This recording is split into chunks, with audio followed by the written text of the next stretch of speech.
बिल्कुल, देखिए एनडीए की बैठक होने वाली है, राजनाथ सिंह उस बैठक की अध्यक्षता करने वाले हैं और उसमें चर्चा की जाएगी कि आखिर इस मामले में आगे कैसे बढ़ा जाए। और जैसा कि मैं आपको बता रही थी, जैसे ही ये नाम एक पार्टी की तरफ से प्रस्तावित हो जाते हैं, जो समर्थक होते हैं उनसे जुड़ा हुआ समर्थन पत्र भी पहले से ही उम्मीदवार के पास होता है और जो जमा कराना होता है और उसके बाद फिर चुनाव की आवश्यकता नहीं पड़ती है। तो वही कोशिश हो रही है कि 12 बजे से पहले ये जो अभी सारा मामला जो है वो स्पष्ट हो जाए, नाम स्पष्ट हो जाए। और क्या इस बैठक में, एनडीए की बैठक में सहयोगी दलों के साथ राजनाथ सिंह ये चर्चा करते हैं कि हम डिप्टी स्पीकर का पद विपक्ष को देंगे या नहीं देंगे, क्योंकि इस तरह की भी कोशिश है कि स्पीकर का पद बीजेपी अपने पास रख ले और डिप्टी स्पीकर का पद अपने किसी सहयोगी को दे दे।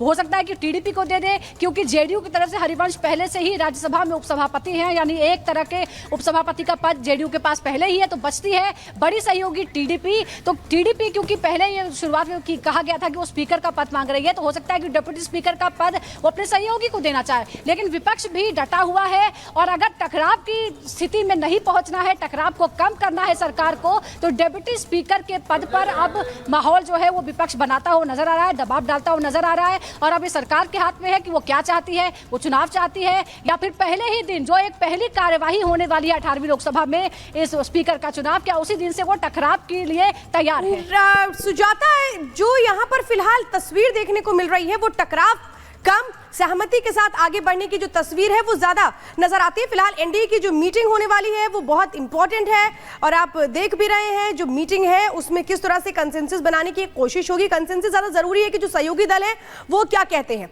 क्योंकि जिस तरह से टीडीपी और जेडीयू कह रहा था कि डिप्टी स्पीकर का पद उसे मिल जाए, क्या अब वो इस बात पर राजी होंगे कि नहीं विपक्ष के पास चला जाए। ये हम तस्वीरें भी आपको लगातार दिखा रहे हैं, जो मीटिंग की तस्वीरें हैं वो हम आपको दिखा रहे हैं, क्योंकि स्पीकर को लेकर जो सहमति है वो तो विपक्ष कह रहा है कि हम अपनी सहमति देते हैं, लेकिन क्या होता है डिप्टी स्पीकर को लेकर ये बड़ा इंपॉर्टेंट है। अब चलिए जरा मैं आपको आसान भाषा में बताती हूं कि जो स्पीकर का पद है ये कितना महत्वपूर्ण है।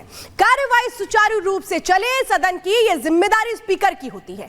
चर्चा का विषय स्पीकर तय करता है कि आखिर कब कौन से विषय को कितनी देर समय देना है, कब उसे टेबल करना है, ये तमाम चीजें स्पीकर का अधिकार होती है। वोटिंग के लिए नियम तय करना, अगर कोई बिल पास कराना है तो उसके लिए वोटिंग होती है, उसके लिए नियम तय करना। सबसे इंपॉर्टेंट, विशेषाधिकार समिति के पास मुद्दा भेजना। कई बार आपने देखा है कई ऐसे मुद्दे होते हैं, कई ऐसे बिल होते हैं जिस पर सहमति नहीं होती है, तो उसके बाद वो विशेषाधिकार समिति को भेजा जाता है और उसकी जब बात सामने आती है उसके जरिए इस पर निर्णय लिया जाता है। यानी आप ये समझिए स्पीकर का जो पद है वो किस लिए इंपॉर्टेंट होता है, क्योंकि आपने कई बार कार्यवाही के दौरान देखा होगा कि स्पीकर अपने विशेषाधिकार का भी इस्तेमाल करता है। और हमारे साथ हमारी सहयोगी भी लगातार बनी हुई है, सुजाता हमारे साथ बनी हुई है, अंजलि हमारे साथ लगातार बनी हुई है। और इंपॉर्टेंट यही है कि आगे क्या होता है, क्योंकि ये जो मीटिंग है प्रगति बस ये शुरू होने वाली है।